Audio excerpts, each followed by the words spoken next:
Explaining the Spanish Civil War. The 19th century was a hard time for the Spanish. A series of coups in Spain saw power switch from the monarchy to the republic and then back to the monarchy again in a continuous cycle. This problem would continue until the 20th century, and in the 20s, to protect Spain from communism, Spain would be put under a military dictatorship. However, support for the dictator, Miguel Primo de Rivera, would wane, and in the 1930s, the Spanish citizens would welcome in a second republic. Despite being more liberal than the people that preceded them, they came to power at the time of the Great Depression. Because of this, the situation was quite volatile. For example, in 1933, the socialists would lose the election, and so the communists would stage massive protests in northern Spain. They would only be suppressed when the armed forces led by Francisco Franco would step in. By 1936, after a century of uprisings, Spain was quite a divided nation. There was liberal Republicans, monarchists, Catholic conservatives, communists, anarchists, Basque and Catalan nationalists, and Phalangists. In 1936, the Progressive Popular Front would win the election. The Progressive Popular Front was a coalition of left-wing groups. The right wing within the government would plan to stage a rebellion. Due to rumors of a coup, the Spanish government would send military officers to their colonies and islands, and some political figures would be arrested. However, this would not stop right-wing groups from forming alliances. On July 17, 1936, the military would rebel. They believed that their victory would be quick, however they were met by the Spanish people, who stormed barracks and gathered arms.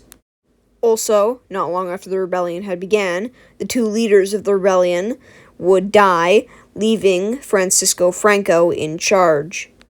To complicate matters even further, Francisco Franco was trapped in Spanish Morocco, blockaded by the Spanish Navy, who were still loyal to the Republic.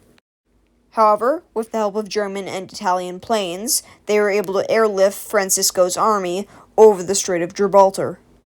Fascist dictators such as the No-No-Mustache Man, Mussolini, and Salazar would send their aid to help the nationalists within Spain. The Civil War would become like a testing ground for fascist troops and would turn into a much bigger global issue. This issue would be the fight between fascists, communists, and liberals.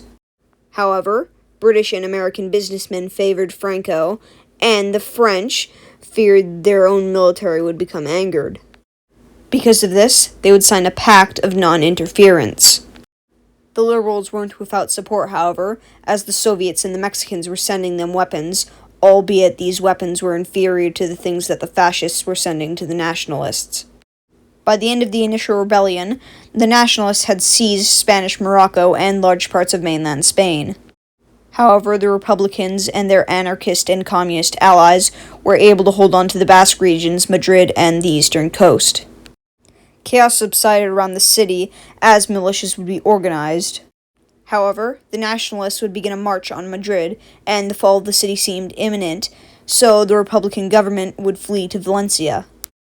However, the poorly trained Republican forces would find a plan of attack on a dead military officer, and because of this, troops from around the world would begin to arrive in Madrid. These troops were then able to hold off the nationalist advance into the capital. In March, an Italian and nationalist force would be defeated at Guadalajara, temporarily ending the siege of Madrid. However, campaigns of the previous year had let the nationalists gain control of large areas of land and cities such as Toledo and Granada.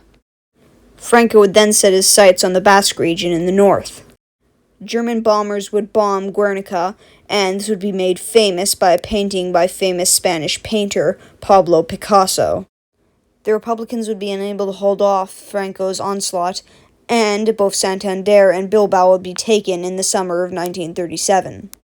Meanwhile, there was infighting between the anti-Franco groups in Catalonia. A communist group by the name of POUM would believe that the Republicans were undermining class consciousness and would fight back. The group would be defeated and would be named illegal, however, this would begin Catalonian resistance. In March of 1938, the nationalists would launch an invasion of Catalonia itself. Over 100,000 troops would fight through Republican territory to make it to the Mediterranean, and this would cause the Republicans to be split in two. Meanwhile, Britain and France, the Republicans' last hope, would meet with the No-No Mustache Man in 1938 to give him all of Czechoslovakia. This act of appeasement showed that these countries were not going to break the act of non-intervention, meaning that no more supplies would come to the Republicans.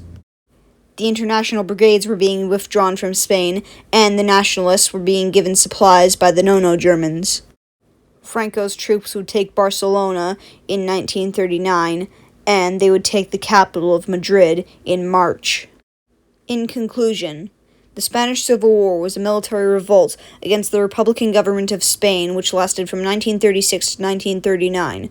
This civil war would plunge Spain into a dictatorship under Francisco Franco. Thank you for watching this video on the Spanish Civil War.